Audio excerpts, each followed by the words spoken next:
খবরদার রান্নার বদনাম করবেন না কখনো। রান্নার বদনাম করেন নাকি? এটা ঝাল হইছে, ওইটা মজা হয় নাই, এটা টক হইছে, এটা লবণ হয় নাই, এরকম আছে না নাই? লবণ হয় নাই, বউরে তালাক দিছে, এরকম আছে না নাই? আহা, রান্না একটু ভালো হয় নাই, ঝাল হয়ে গেছে বেশি, বউরে মায়ের সুর, এরকম ডাকাইতে আছে না নাই? মা আবা রাসূলুল্লাহি সাল্লাল্লাহু আলাইহি ওয়াসাল্লাম তুআমান ক্বাত্তু, আল্লাহর হাবিব সাল্লাল্লাহু আলাইহি ওয়াসাল্লাম কখনো কোন রান্নার বদনাম করতেন না।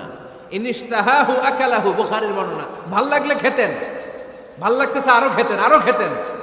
ওয়া ইন কারিহাহু তারাকা, ভালো না লাগলে রেখে দিতেন, ওর দিকে তাকাইতেন না। কিন্তু কখনো বলেন নাই লবণ হয় নাই, কখনো বলেন নাই ঝাল বেশি হয়েছে, কখনো বলেন নাই রান্নাটা মজা হয় নাই। সুবহানাল্লাহ পড়বেন না? কি রাসূল ছিলেন আমার। এজন্য রান্নার বদনাম করবেন না। একসাথে মিলেমিশে খান, বরকত বাড়ায় দিবে কে?